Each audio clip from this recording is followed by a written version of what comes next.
Sir एक और सवाल है मेरा कि कट ऑफ क्या, आपने कहा है कि अब जिनके जो अंक हैं अगर कम भी अंक आते हैं तो कट ऑफ में भी थोड़ा सा फेर बदल किया जाएगा। देखिए, हम लोगों ने ये कहा कि अगर हमारी रिक्ति जी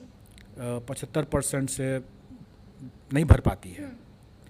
तो हम 75% अभ्यर्थियों या 75% रिक्ति दोनों में जो कम है उतना हम लोग ज़रूर भर देंगे। और उस हिसाब से हम लोग जो कट ऑफ है, जो हमारा क्वालिफाइंग कट ऑफ जो 40% जनरल के लिए जैसे है, उसको हम लोग उतना उस हद तक शिथिल करेंगे। लेकिन ये सुविधा जो हम लोगों ने दिया है, ये हम लोगों ने,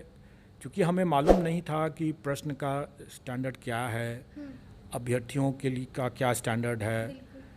ये मुझे भी पता नहीं था। और जैसा मैंने पिछले प्रेस कॉन्फ्रेंस में बताया भी था कि इन्हीं सब कारणों से हम लोगों को इसको सुधार करने की ज़रूरत है, क्योंकि हम लोग जानते नहीं है और सरकार की मंशा है।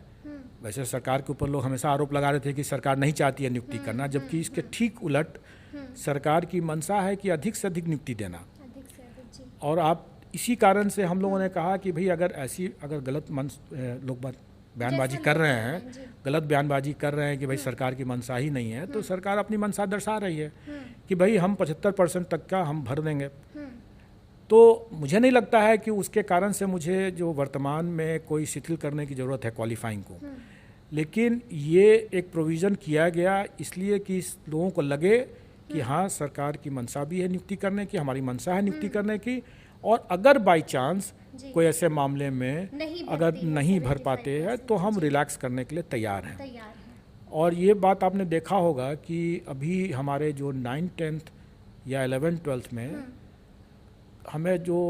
स्मरण है कि उसमें 4 पेपर जो 9th 10th में हैं और 3 पेपर 11th 12th में ऐसे हैं, उनको छोड़ करके मतलब बाकी जितने पेपर्स ऐसे हैं उसमें अभ्यर्थियों की संख्या रिक्तियों से कम है। तो स्वाभाविक है कि उसमें जो भी क्वालिफाइंग मार्क्स ले आएंगे वो पास करके मतलब उनका हो जाएगा। तो उसमें हमें, इसीलिए आपने देखा भी होगा कि हमारे प्रश्न पत्र के जो स्टैंडर्ड थे वो अभ्यर्थियों की संख्या, संभावित संख्या को ध्यान में रख करके ही किया गया था। और इसलिए कई बार लोग जिसे बोल रहे थे कि खास करके जैसा मुझे स्मरण है कि शायद वो अंग्रेजी विषय था या कोई अंग्रेजी का पेपर था, किसी और का पेपर था, लोग कह रहे थे क्या कि उसमें इसके लिटरेचर पर प्रश्न नहीं है और सिर्फ ग्रामर पर प्रश्न है।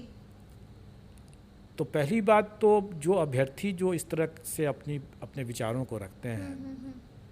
विचारों को रखने में कोई गलती नहीं है, लेकिन उनको ये समझना चाहिए कि जो आयोग उनका चयन करने जा रहा है